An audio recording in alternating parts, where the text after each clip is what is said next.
Howard Gardner ഇന്റലിജൻസിനെ 8 different classes ആയിട്ട് classify ചെയ്തിട്ടുണ്ട്. 8 ഡിഫറെന്റ് ടൈപ്സ് ഓഫ് ഇന്റലിജൻസ് ആയിട്ട് ക്ലാസിഫൈ ചെയ്തിട്ടുണ്ട്. അതിൽ musical rhythmic intelligence, visual spatial intelligence, verbal linguistic intelligence, bodily kinesthetic intelligence, logical mathematical intelligence, interpersonal intelligence, intrapersonal intelligence, naturalistic intelligence. ഇങ്ങനെ 8 different types ആയിട്ട് ഇന്റലിജൻസിനെ classify ചെയ്തിട്ടുണ്ട്. Musical rhythmic intelligence എന്ന് പറയുമ്പോൾ ഇപ്പം ഗുഡ് റിതംസ് അല്ലെങ്കിൽ ഗുഡ് സൗണ്ട്സ് ഇതൊക്കെ develop ചെയ്യാനും, അതുപോലെ തന്നെ ഇപ്പം മ്യൂസീഷ്യൻസ് അതുപോലെ തന്നെ സിംഗേഴ്സ് ഒക്കെയാണ് ഈ ഒരു എബിലിറ്റി കാറ്റഗറിയിൽ വരുന്നത്. ദെൻ വിഷ്വൽ സ്പേഷ്യൽ എന്ന് പറയുമ്പോൾ good at visualising things, good with maps. ഇപ്പം നമുക്ക് ഏതെങ്കിലും ഒരു സ്ഥലത്തേക്ക് പോകണമെങ്കിൽ ഡിഫറെന്റ് ലാൻഡ്മാർക്സ് ഒക്കെ ഓർത്ത് വെച്ചിട്ട് നമുക്ക് പെട്ടെന്ന് അവിടെ എത്തിച്ചേരാൻ പറ്റുന്നുണ്ടെങ്കിൽ അത് നമ്മുടെ ഒരു ഇന്റലിജൻസ് ആണ്. സോ അതൊക്കെയാണ് ഈ ഒരു വിഷ്വൽ സ്പേഷ്യൽ ഇന്റലിജൻസിന്റെ അണ്ടറിൽ വരുന്നത്.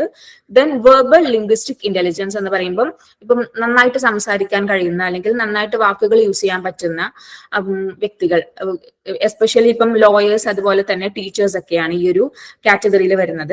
ദെൻ ബോഡ്ലി കൈനസ്തെറ്റിക് ഇന്റലിജൻസ് എന്ന് പറയുമ്പോൾ good at body movements, especially dancers അതുപോലെ തന്നെ ആക്ടേഴ്സ് ഒക്കെയാണ് ഈ ഒരു കാറ്റഗറിയിൽ വരുന്നത്. ദെൻ ലോജിക്കൽ മാത്തമാറ്റിക്കൽ ഇന്റലിജൻസ് എന്ന് പറയുമ്പോൾ good at reasoning, logically analysing problems വരുന്ന സമയത്ത് ലോജിക്കൽ തിങ്കിങ് അല്ലെങ്കിൽ ലോജിക്കലി അതിനെ അനലൈസ് ചെയ്യാൻ പറ്റുന്ന കാറ്റഗറിയിലുള്ള ആളുകളാണ് ഈ ഒരു ലോജിക്കൽ മാത്തമാറ്റിക്കൽ ഇന്റലിജൻസിന്റെ അണ്ടറിൽ വരുന്നത്. ദെൻ ഇന്റർപേഴ്സണൽ ഇന്റലിജൻസ് എന്ന് പറയുമ്പോൾ മറ്റുള്ള ആളുകളുമായിട്ട് റിലേഷൻഷിപ്പ് ഡെവലപ്പ് ചെയ്യാനും അതുപോലെ തന്നെ റിലേഷൻഷിപ്പ് കീപ്പ് ചെയ്യാനുമുള്ള ഒരു എബിലിറ്റി അല്ലെങ്കിൽ ഒരു ഇന്റലിജൻസ് ആണ് ഇന്റർപേഴ്സണൽ ഇന്റലിജൻസ്.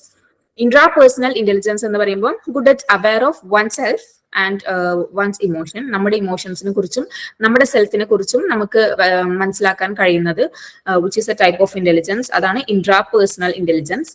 പിന്നെ 8th ടൈപ്പാണ് നാച്ചുറലിസ്റ്റിക് ഇന്റലിജൻസ് എന്ന് പറയുമ്പോൾ finding relationship with nature. So ഇങ്ങനെ 8 ഡിഫറെന്റ് ക്ലാസ്സസ് ആയിട്ട് ഇന്റലിജൻസിനെ അദ്ദേഹം ക്ലാസിഫൈ ചെയ്തിട്ടുണ്ട്.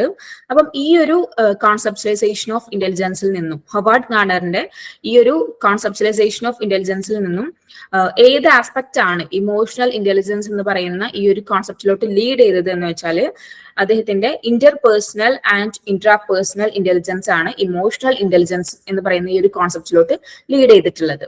ഓക്കെ, സോ ഹൊവാർഡ് ഗാർണറിന്റെ കോൺസെപ്ച്വലൈസേഷൻ ഓഫ് ഇന്റലിജൻസിൽ നിന്നും interpersonal intelligence and intrapersonal intelligence ആണ് ഇമോഷണൽ ഇന്റലിജൻസ് എന്ന് പറയുന്ന ആ ഒരു കോൺസെപ്റ്റിലോട്ട് ലീഡ് ചെയ്ത ടൈപ്പ് ഓഫ് ഇന്റലിജൻസ് എന്ന് പറയുന്നത്.